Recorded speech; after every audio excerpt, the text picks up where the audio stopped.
Hello guys and welcome to Skynomics academy. मेरा नाम सुनील कुमार यादव है और आज हम लोग सेकेंड चैप्टर डिस्कस करने वाले हैं। क्या डिस्कस करने वाले हैं? सेकेंड चैप्टर, जो कि सेक्टर्स ऑफ इंडियन इकोनॉमी है, ये एसएसटी हम लोग आज डिस्कस कर रहे हैं। और इसके पहले जो है हमने डेवलपमेंट जो चैप्टर है उसको कंप्लीट कर रखा है, तो अगर आप लोगों ने नहीं देखा है तो आप लोग जाकर देख सकते हैं। ठीक है, जो पीडीएफ होगा आपको या तो हमारे टेलीग्राम चैनल पर मिलेगा या तो आप हमारे को व्हाट्सएप पर आप भेज सकते हैं भाई हाई करके। तो फिर अगर आपको जो भी रिक्वायरमेंट होगा वो हम लोग एक तरीके से वहां पर पूरा करेंगे, या फिर आप हमारे एप्लीकेशन पर जाकर वहां पर भी जो है वो आप पीडीएफ डाउनलोड कर सकते हैं। ठीक है, तो चलिए आज स्टार्ट करते हैं sectors of the Indian economy. अब यहाँ पर देखो, अब समझो कि ये चैप्टर डेवलपमेंट के बाद ही क्यों है। सोचो, कभी दिमाग लगाओ कि डेवलपमेंट के बाद ही क्यों ये एक तरीके से आपको देखने को मिलेगा कि इनबिल्ट है हमारे सिलेबस में। सोचो कि भाई डेवलपमेंट जो है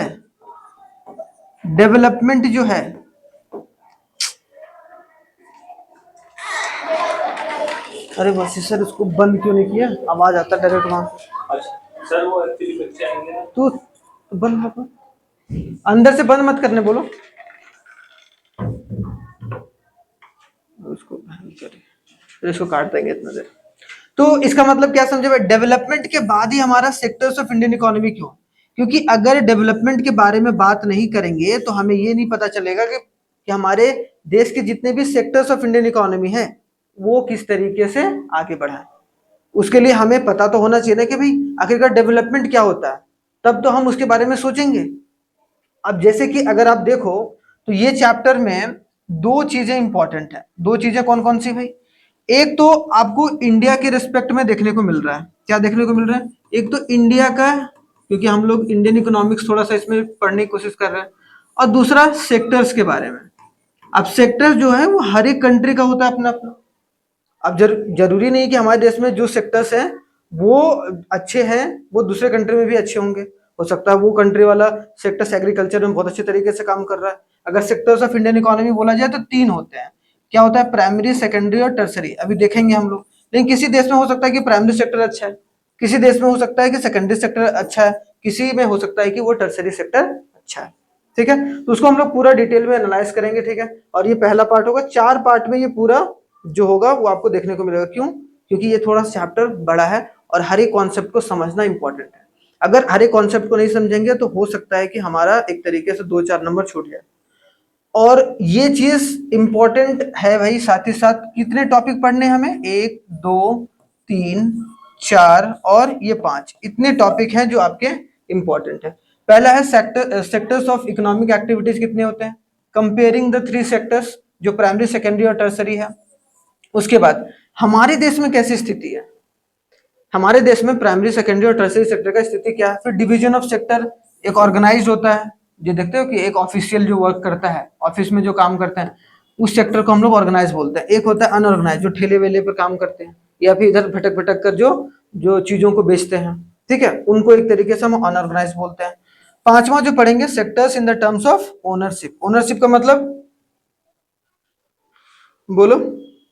ओनरशिप का मतलब मालिकाना हक।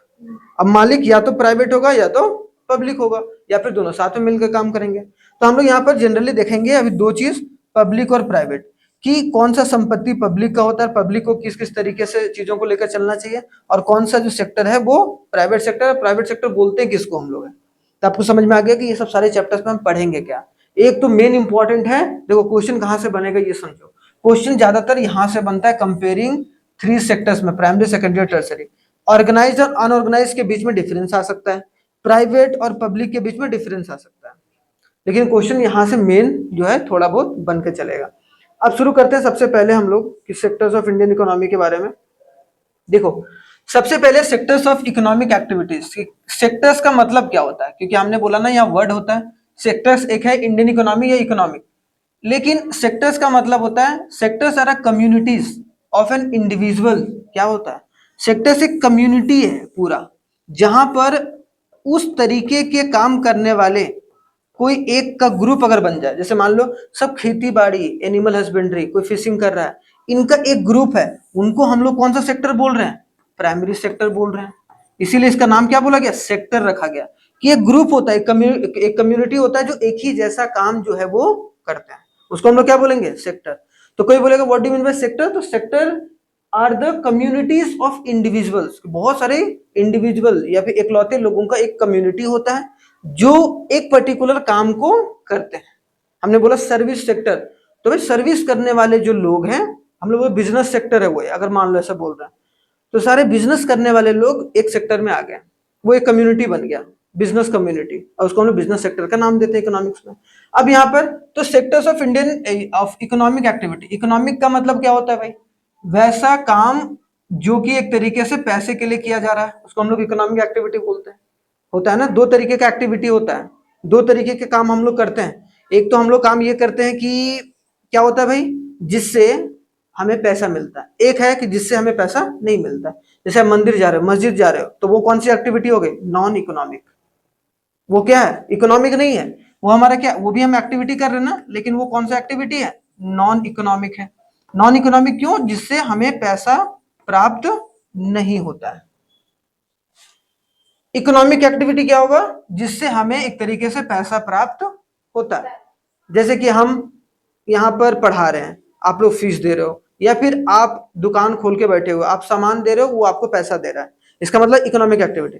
लेकिन आप गरीब दुखिया को जो है वो एक तरीके से कुछ कंबल दान कर रहे हो, आप मस्जिद जा रहे हो, आप मंदिर जा रहे हो, वहां पर पूजा प्रार्थना कर रहे हो, उसे शांति के लिए कर रहे हो, इसका मतलब क्या है कि वो नॉन इकोनॉमिक एक्टिविटी है। ठीक है, तो यहाँ क्या बोला, sectors are communities of individual जो कि इंगेज होते हैं वेरियस एक्टिविटी में, including creating goods and service. अब वो कम्युनिटी हो सकता है कि गुड्स एंड सर्विस क्रिएट कर रहा हो, ठीक है, and this economic activity generates income and profit. देख रहे हो, तो इकोनॉमिक एक्टिविटी की वजह से हमने क्या जनरेट करा, इनकम करा या फिर प्रॉफिट करा, सिंपल सी बात है, हमें प्रॉफिट। और हम कोई भी इकोनॉमिक एक्टिविटी हमेशा या तो कुछ पैसे के लिए कर रहे हैं, या तो हम अपने लाभ के लिए कर रहे हैं, या तो हम अपने प्रॉफिट के लिए कर रहे हैं। यहां तक क्लियर। अब आगे देखो, नेक्स्ट एग्जांपल के तौर पर एक दिया हुआ है, a farmer cultivate crops to sell for the profit. अगर वो खुद खेती कर रहा है और खुद खा रहा है तो वो इकोनॉमिक एक्टिविटी नहीं है। अगर वो एक तरीके से उपजा रहा है, प्रोड्यूस कर रहा है और उसको मार्केट में जाकर बेचकर उससे पैसा कमा रहा है, then that particular activity is known as economic activity. बस ये याद रखना है। वाइल, इसीलिए देखो यहाँ सेल फॉर अ प्रॉफिट, वो भाई क्रॉप्स को बेच रहा है, इसलिए वो इकोनॉमिक एक्टिविटी हो गया। फिर while industry produces goods and goods, है ना, इंडस्ट्री क्या प्रोड्यूस करता है, गुड्स और services for the consumer to make money. कि इंडस्ट्री जो होता है वो गुड्स एंड सर्विसेज जो है वो एक तरीके से प्रोड्यूस करता है और उससे वो क्या कमाता है, पैसा कमाता है। तो हमें ये समझ में आ गया कि इकोनॉमिक एक्टिविटीज क्या होता है और सेक्टर्स क्या होता है। कोई भी पूछेगा आंख मूंद के बताना भाई, ज्यादा दिमाग नहीं लगाना है। सेक्टर्स क्या होता है, यार सर एक ग्रुप होता है जहां पर एक ही जैसा काम करने वाले जो लोग होते हैं वो शामिल होते हैं और वो उससे क्या कमाते हैं, इकोनॉमिक एक्टिविटी करके पैसा पैसा कमाएंगे या लाभ कमाएंगे। क्लियर, चलो डन, आगे बढ़ते हैं भाई सेकंड में। ठीक है, सेकंड स्लाइड पर चलते हैं। देखो अब यहां से थोड़ा सा इंपॉर्टेंट, यहां से इंपॉर्टेंट चीज है, इसीलिए मैंने हाईलाइट करा है जो जो चीजें वो थोड़ा सा इंपॉर्टेंट अपने आप में। कितने सेक्टर्स हैं हमारी इकोनॉमी में भाई, अभी आएगा प्राइमरी, सेकेंडरी और टर्सरी, अभी डिटेल में डिस्कस करेंगे। लेकिन ये पाई चार्ट को समझना जरूरी है।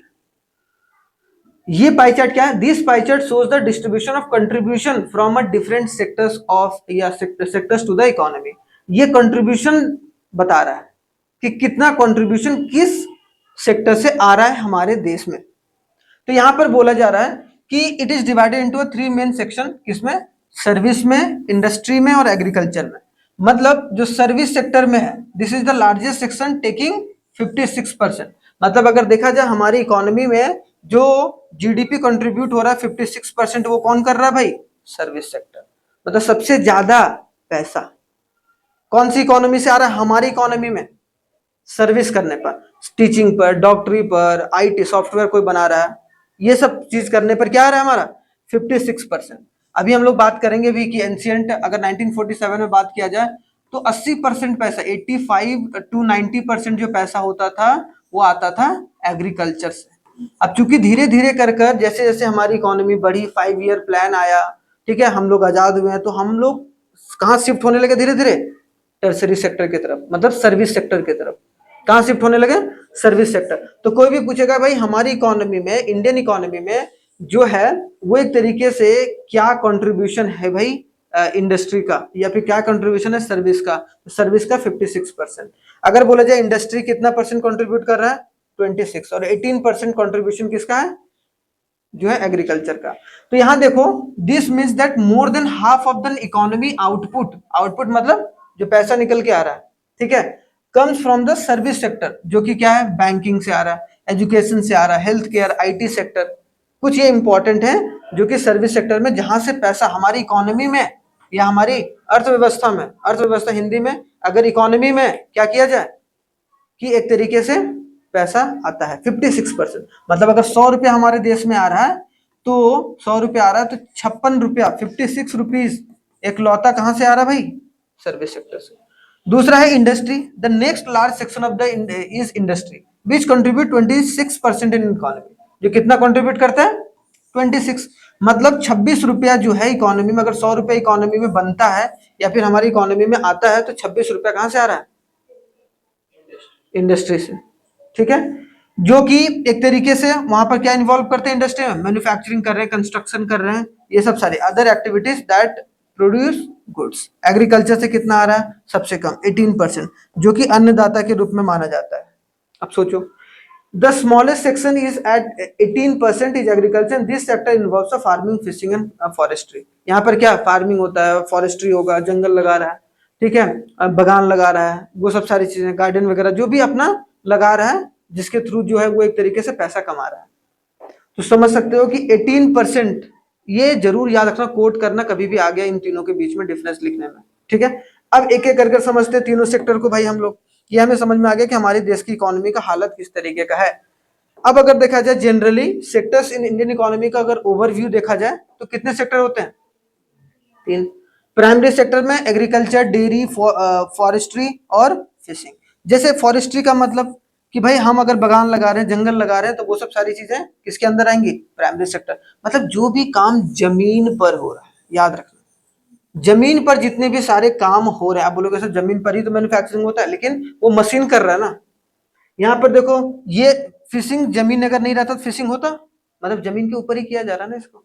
आप गाय वगैरह है, दूध वगैरह लिया जा रहा है, दिया जा रहा है, तो वो कहाँ से चारा वगैरह खा रही है? सब वहीं से खा रही है, ठीक है। तो और जो एग्रीकल्चर जितना भी एक्टिविटी हो रहा है वो सब प्राइमरी सेक्टर का पार्ट है। सेकेंडरी सेक्टर का पार्ट क्या है भाई? मैन्युफैक्चरिंग इंडस्ट्री, ठीक है, जैसे कि जहां पर मैन्युफैक्चर हो रहा है भाई, जहां घर बन रहा है, बिल्डिंग बन रहा है, वो सब सारी चीजें। उसके बाद जैसे कि क्या बन रहा है आपका, मान लो कि कुर्सी, चेयर बन रहा है, कार बन रहा है, तो वो सब सारा किसके अंदर आएगा? सेकेंडरी में, ठीक है। टर्सरी में क्या आएगा? Service sector. कोई ओला है, ओला आपको सर्विस दे रहा है, इसका मतलब वो किसके अंदर आएगा? गाड़ी बन रहा है तो यहाँ, ठीक है। अगर कोई मान लो कि टीचर है, अगर कोई डॉक्टर है, तो एक तरीके से टर्सरी सेक्टर। टर्सरी सेक्टर को सर्विस सेक्टर भी बोलते हैं, प्राइमरी सेक्टर को हम लोग एग्रीकल्चर सेक्टर भी बोलते हैं, सेकेंडरी सेक्टर को हम लोग मैन्युफैक्चरिंग सेक्टर भी बोलते हैं। तो अगर कंफ्यूजन नहीं होना, मैन्युफैक्चरिंग सेक्टर किसको बोलते हैं? सेकेंडरी। सर्विस सेक्टर किसको? टर्सरी। और एग्रीकल्चर सेक्टर प्राइमरी। बस ये 3 चीज, ठीक है। यहां तक क्लियर हो गया? ये थोड़ा सा बेसिक था जो कि आपको समझ कर चलना है। अब यही चीज ना, अगर तुम लोग आगे चलकर मान लो कॉमर्स लोगे, तो ये चीज बड़ा हो जाता है। अब उसी में हम लोग एग्रीकल्चर सेक्टर में भी बहुत सारे पार्ट होते हैं। जब 11th में पढ़ोगे, अगर 11th में तुमने लिया तो वहां पर देखने को मिलेगा। अब आते हैं सबसे पहले प्राइमरी सेक्टर के बारे में। तो primary sector activities, primary sector में वैसे एक्टिविटीज होते हैं जो इन्वॉल्व करते हैं direct use of natural resource. कि अगर हम किसी भी तरीके से नेचुरल रिसोर्स का इस्तेमाल करके अगर वहां पैसा कमा रहे हैं, तो that activity come under primary sector, ठीक है। इसमें agriculture, cultivation of cotton, dairy, milk production depends on biological. अगर कोई बोलेगा एग्रीकल्चर क्यों है प्राइमरी सेक्टर भाई, तो तुम बोलोगे सर एग्जांपल जैसे कॉटन है, क्योंकि ये डिपेंड किस पर करता है? रेनफॉल पर, सनशाइन पर, क्लाइमेट के ऊपर। इसलिए क्यों? क्योंकि यहाँ पर एक नेचुरल रिसोर्स जुड़ा हुआ है। अगर ये नेचुरल रिसोर्स नहीं होता तो ये क्या कॉटन हो पाता? नहीं हो पाता। इसीलिए जो है वो एक तरीके से किसके अंदर रखा गया? Primary sector. जैसे डेयरी है, डेयरी में मिल्क है, milk production depends upon the biological process and food. जो उसका खाना है गाय वगैरह का, कहां से आ रहा है? और जो दूध निकल रहा है वो कहाँ, बायोलॉजिकल है, नेचुरल है। ऐसा थोड़ा ना कि हम जबरदस्ती निकाल रहे हैं, वो तो बायोलॉजिकली बन रहा है, तभी तो वो एक तरीके से वो रिलीज हो रहा है मिल्क। ठीक है, माइनिंग, माइनिंग कर रहे हैं, extraction of minerals and or, हम अपने जमीन के अंदर से मिनरल्स और, देखो तीन होता है भाई, अगर आप अर्थ को अगर देखोगे तो तीन भाग में बटा हुआ है। पहला क्या होता है हमारा, अगर थोड़ा बहुत अब हम लोग ज्योग्राफी में पढ़ेंगे, क्रस्ट होता है, फिर आता है आपका मेंटल आता है, फिर आता है आपका कोर।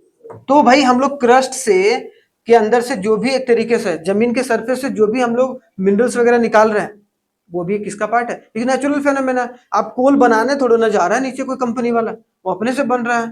कोल अपने से पाया जाता है कि भाई यहाँ पर कोल निकला है तो बस यहाँ खुदाई करना शुरू करो, यहाँ माइनिंग करना शुरू करो, यहाँ आयरन ओर है तो यहाँ आयरन ओर है तो यहाँ से खुदाई करके आयरन ओर निकालने की कोशिश करो। ठीक है, तो ये चीज है, क्योंकि ये बायोलॉजिकल, तो यहाँ पर क्या देखने को मिलेगा, नेचुरल रिसोर्स। कैरेक्टरिस्टिक्स, गुण क्या है, forms that base for the other products also known as agriculture and related sector. अब सोचो, अगर किसी भी देश का एग्रीकल्चर सेक्टर अच्छा नहीं होगा तो क्या उसका मैन्युफैक्चरिंग इंडस्ट्री अच्छा हो सकता है, नहीं। अब मान लो पोटैटो जब आप उगा ही नहीं रहे हो तो फिर आप एक तरीके से चिप्स कैसे बनाओगे भाई,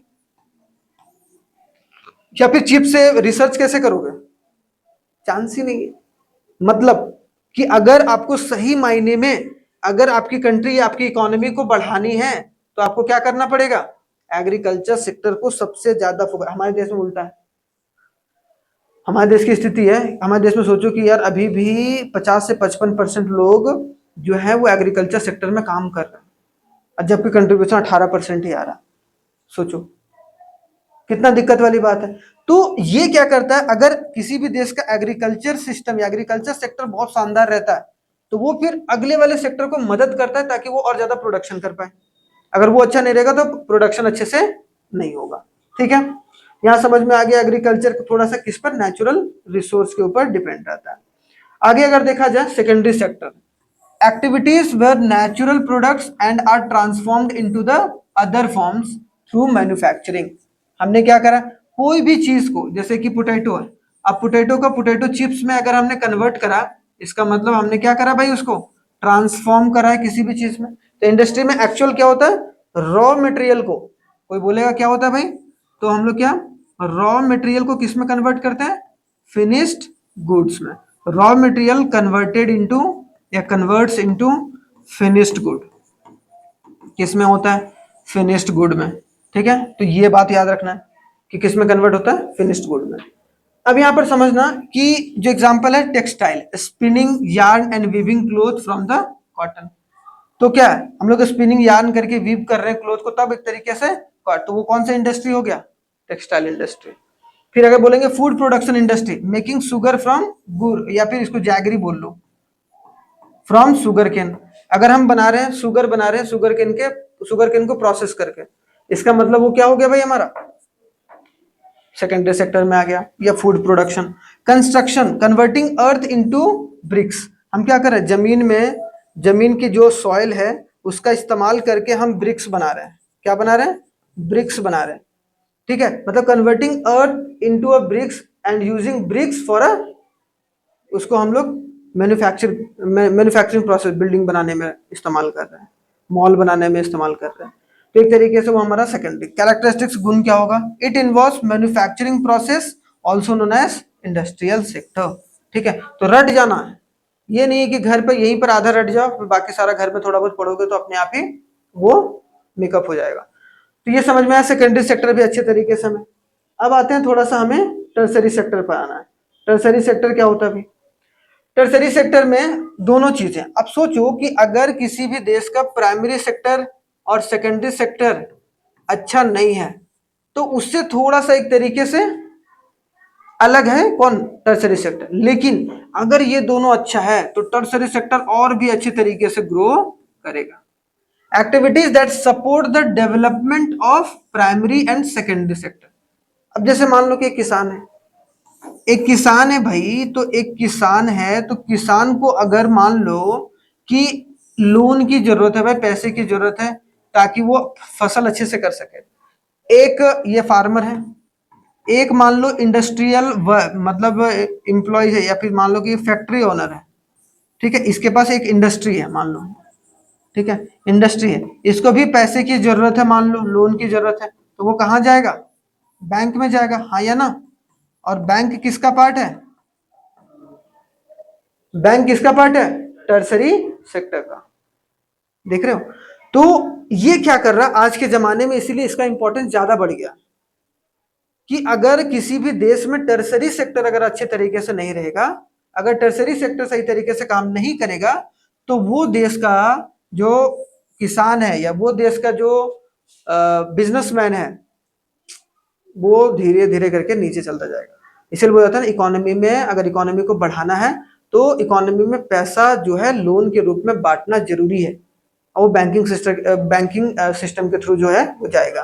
तो ये अगर लोन देगा तो ये अच्छे से फार्मिंग कर पाएगा भाई, फिर लोन चुकाएगा सेल करके मार्केट में, तो पैसा जितना ज्यादा अगर बढ़ेगा उतना ज्यादा हमारी इकोनॉमी बढ़ेगी। अगर पैसा, देखो क्या होता है कि अगर पैसा तुमने कमाया और पैसा अगर तुमने अपने पॉकेट में रख लिया, तो क्या इकोनॉमी ग्रो करेगा? ना, जब तक तुम खर्च नहीं करोगे। तुमने खर्च किया, फिर से कोई दूसरे ने कमाया, उसने खर्च किया, तो जितना ज्यादा पैसा घूमेगा उतना ज्यादा इनकम जनरेट होगा और उतना ज्यादा इकोनॉमी बढ़ेगा। ठीक है, तो ये समझ में आ गया कि कैसे भाई जो है टर्सरी सेक्टर सपोर्ट प्रोवाइड करता है प्राइमरी और सेकेंडरी इंडस्ट्री को। एक एग्जांपल है छोटा सा, अब देखो ट्रांसपोर्ट भी, ट्रांसपोर्ट, अब एक किसान है भाई, अब एक किसान तो ट्रैक्टर नहीं बनाने जाएगा ना, एक किसान तो ट्रैक्टर नहीं बनाएगा ना, एक किसान तो नया नया बीज उत्पादन नहीं कर सकता है ना। कोई मान लो कि पूरा रिसर्च करके एक बीज तैयार कर रहा है, कोई कर रहा है, साइंटिस्ट कर रहा है, ठीक है, तो वो सब चीज तो नहीं कर सकता है, उसका काम तो है सिर्फ खेती करना भाई। तो यहाँ पर वही बात बोला गया, transport, moving goods by the truck और ट्रेन, ठीक है, इसीलिए ये सपोर्ट प्रोवाइड कर रहा है दोनों को। अब मान लो कोई इंडस्ट्री से कोई सामान जाना है एक जगह से दूसरे जगह, किससे जाएगा? ट्रांसपोर्ट से जाएगा। Storage, storage facility, warehousing, godown वगैरह, कोल्ड स्टोरेज वगैरह, है ना। अगर मान लो किसान जो है वो खेती भी करेगा और मान लो कोल्ड स्टोरेज भी बड़ा बड़ा बना के रखेगा, तो एक तरीके से उसको बहुत ज्यादा कॉस्ट पड़ेगा ना। इसीलिए बहुत सारे लोग होते हैं जो अपना पहले से कोल्ड स्टोरेज खोल के रखते हैं, और जिन जिन किसान को जो जो भी सामान जो है या फिर जो गुड्स है रखना है, वो वहां पर रखते हैं रेंट पर, कोई दिक्कत नहीं है, तो वो सर्विस प्रोवाइड हो रहा है। कम्युनिकेशन, टेलीफोन हो गया, पोस्टल सर्विस हो गया, ठीक है, banking, financial service for the production और ट्रेड, ट्रेड करने के लिए, एक्सपोर्ट इंपोर्ट करने के लिए, और जो ट्रेड होगा होलसेल एंड रिटेल सेलिंग। और ट्रेड भी मदद करता है भाई, कि कोई अगर मान लो कि पूरा थोक में अगर बेचना चाह रहा है होलसेल में, तो वो भी कर सकता है। होलसेल में क्या होता है भाई, जब कोई भी जो है वो अगर बल्क में सामान को क्या कर रहा है, सेल कर रहा है, तो वो होलसेलर है एक बार।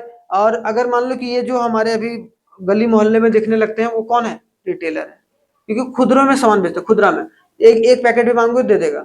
होलसेलर के पास जाओगे एक पैकेट नहीं देगा, बोलेगा 150 पैकेट खरीदो, 500 पैकेट खरीदो, 1000 पैकेट खरीदो, तब वो देता है, मतलब बल्क में सामान देता है, तो कौन हो गया? होलसेलर। अगर जो खुदरे में सामान दे रहा है उसको रिटेलर बोलेंगे। तो ये उनको भी एक तरीके से सपोर्ट प्रोवाइड करते हैं भाई हम लोग। कैरेक्टरिस्टिक्स क्या है? Generates service rather than goods, ये कोई सामान नहीं बना रहा है, ये बस क्या दे रहा है? एक सपोर्ट, एक सर्विस दे रहा है। जैसे किताब हम नहीं बना रहे हैं, हम सिर्फ क्या कर रहे हैं? उस किताब को पढ़ा रहे हैं, मतलब हम सर्विस प्रोवाइड कर रहे हैं। तो सिंपल से टीचिंग भी एक तरीके का सर्विस है। तो सर्विस सेक्टर जो है वो एक बहुत इंपॉर्टेंट रोल प्ले करता है, और आज के जमाने में भी तो बहुत है। जैसे आईटी सेक्टर, देखो हमारे देश में सबसे ज्यादा आईटी सेक्टर वर्क करता है। अगर आईटी सेक्टर के बारे में देखा जाए तो आईटी सेक्टर हमारे देश में सबसे ज्यादा वर्क करता है। आईटी सेक्टर मतलब सॉफ्टवेयर डेवलपर, वेबसाइट डेवलपर, ये सब सारे जो है वो हमारे देश में, जैसे कि ये जो कॉल सेंटर वाले लोग होते हैं, बहुत ज्यादा एम्प्लॉयमेंट जो है हमारे देश में जो है उन लोगों के द्वारा जो है वो आता है, या फिर उन लोगों को दिया जाता है जॉब वगैरह, और हमारे देश के लोग बहुत सारे काम भी करते हैं वहां पर। इससे क्या हो गया? डेवलपमेंट होता है, बहुत इंपॉर्टेंट है। आगे देखो भाई, आगे अगर देखा जाए कंपेयरिंग द थ्री सेक्टर, अब तीनों को कंपेयर करना जरूरी है। सेकंड टॉपिक, फर्स्ट टॉपिक वो था हमारा, उसको कंपेयर करना भी जरूरी है, क्योंकि कंपैरिजन अगर नहीं होगा तो एक तरीके से क्या होगा, चीजें आसान नहीं दिखेंगी। कंपैरिजन करना बहुत जरूरी है। तो each sector contributes to the economy's total output of a goods and service, और the proportion of goods and service produced in the number of people employed can vary across the sector. क्या करेगा? कुछ sector में ज्यादा है, कुछ sector में कम है, तो ऐसा नहीं हुआ कि एक ही तरीके का कंट्रीब्यूशन सारे सेक्टर से है। किसी में कम है, किसी में ज्यादा है। ठीक है, सम सेक्टर्स में डोमिनेट इन द प्रोडक्शन, हो सकता है ना, कि भाई कोई सेक्टर जो है वो प्रोडक्शन में डोमिनेट कर रहा है, मतलब जो ज्यादा गुड्स बना रहा है। ठीक है, कोई हो सकता है कि कोई ज्यादा इंप्लॉयमेंट दे रहा है, जैसे इंप्लॉयमेंट मतलब रोजगार, है ना, रोजगार मतलब नौकरी। तो रोजगार सबसे ज्यादा कौन देता है अभी? Service sector. सबसे ज्यादा जो सर्विस या फिर सबसे ज्यादा जो इंप्लॉयमेंट दे रहा है कौन सेक्टर? ठीक है, और हो सकता है कि कुछ जो है and while other remains smaller, कि वो कोई कम कंट्रीब्यूशन दे रहे हैं। तो तीनों एक जैसा, कभी जब बोला जाता है ना कि पांचों उंगली जो है एक बराबर नहीं होती, सेम उसी तरीके से किसी भी कंट्री का तीनों सेक्टर बराबर नहीं हो सकता। अगर बराबर है तो मतलब बहुत अच्छा है, बहुत अच्छे तरीके से वर्क कर रहा है वो कंट्री पर। वैसे आज तक कोई वैसा इकोनॉमी नहीं है जिसमें तीनों में मान लो कि 33% ही वहीं पर तीनों चीजों से आ रहा है ना। तो आपको ये अगर आएगा तो 3 से 4 नंबर में डायरेक्ट आएगा कि भाई राइट द 4 डिफरेंसेस बिटवीन जो है प्राइमरी, सेकेंडरी एंड टर्सरी। तो 4 सेक्टर सिंपल सी बात है भाई, यहाँ पर जैसे कि बताया डेफिनेशन भी, it involves extraction and harvesting of a natural resource. Primary sector, it involve the processing and manufacturing of goods. ये क्या कर रहा है? It involves providing service rather than goods. और ये प्रोवाइड सर्विस किसको करता है? प्राइमरी और सेकेंडरी सेक्टर को। ये प्रोवाइड कर रहा है service to the primary and secondary, याद हो गया। दूसरा देखो एक्टिविटीज, एग्रीकल्चरल, माइनिंग, ठीक है, forestry, fishing, manufacturing, construction, utilities. ठीक है, उसके बाद रिटेल हो गया, हेल्थ केयर हो गया, एजुकेशन हो गया, फाइनेंस हो गया, हॉस्पिटैलिटी हो गया। हॉस्पिटैलिटी जो ये क्या बोलते हैं बताओ? हॉस्पिटैलिटी का मतलब जो रूम वगैरह देते हैं, रूम वगैरह, ओला बोल रहा हूँ, ये ओयो, जो रूम सर्विस वगैरह देते हैं। हॉस्पिटैलिटी, कमरे वगैरह जो रूम रेंट पर देते हैं, तो वो भी देखते सर्विस प्रोवाइड कर रहे हैं कि आप आइए हमारे गेस्ट हाउस में रुकिए, उसके लिए आप इतना पे करिए। तो वो भी बहुत इंपॉर्टेंट। और हॉस्पिटैलिटी तो बहुत ज़्यादा बढ़ गया है टूरिज्म के बढ़ने की वजह से। टूरिज्म मतलब जब लोग इतना ज़्यादा घूमने लगे, पहले इतने ज़्यादा लोग नहीं घूमते थे, साधन भी नहीं था, अब तो बहुत सारे साधन है कि नहीं। फोकस है extraction and collection of a raw material. इसमें फोकस किस पर रहता है भाई प्राइमरी सेक्टर में? कि हम जमीन के अंदर से एक्सट्रैक्ट करें और कलेक्ट करें रॉ मटेरियल को।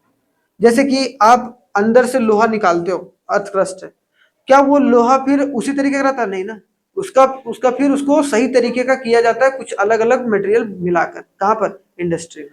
ठीक है, इसमें क्या करते हैं? Transformation of raw material into a finished good. जैसा कि मैंने बताया बेटा कि रॉ मटेरियल को फिनिश्ड गुड में कन्वर्ट करते हैं। और यहाँ क्या करते हैं कि वही रॉ मटेरियल जो आपने फिनिश्ड गुड में कन्वर्ट करा उसको गाड़ी से पहुंचाया जा रहा है। तो गाड़ी से पहुंचा रहा है तो वो डिलीवरी कर रहा है, delivery of service to the consumer and businesses.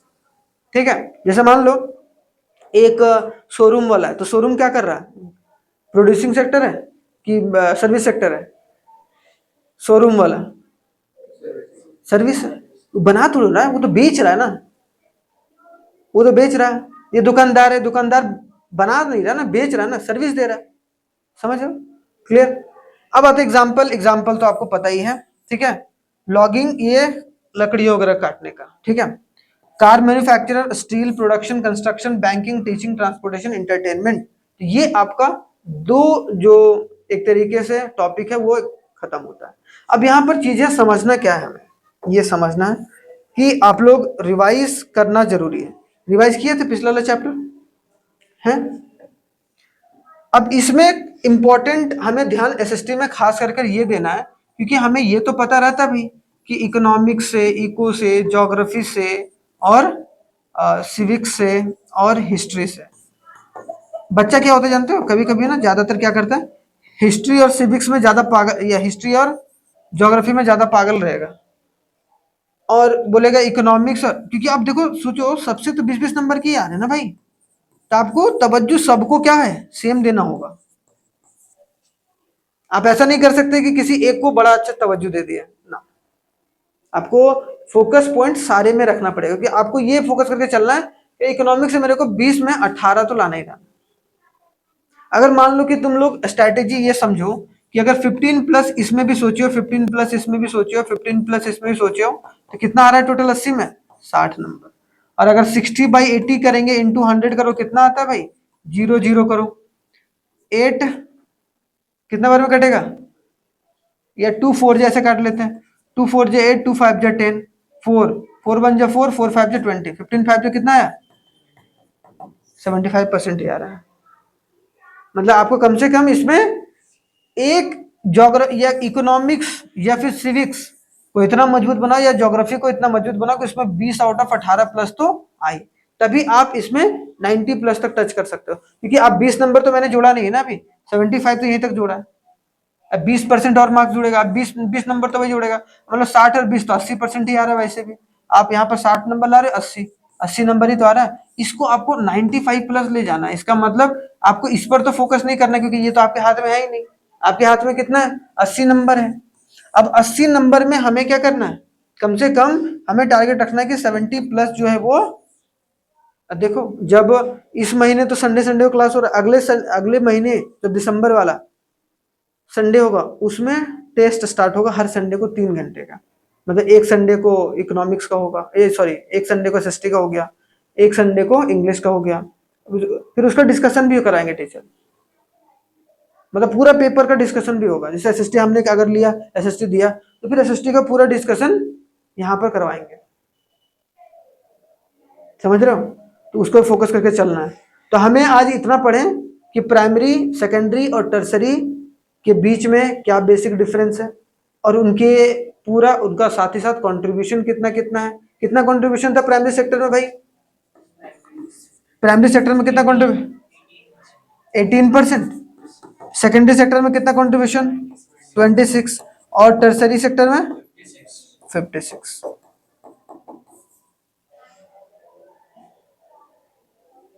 ठीक है, टोटल 100% हो रहा है ना।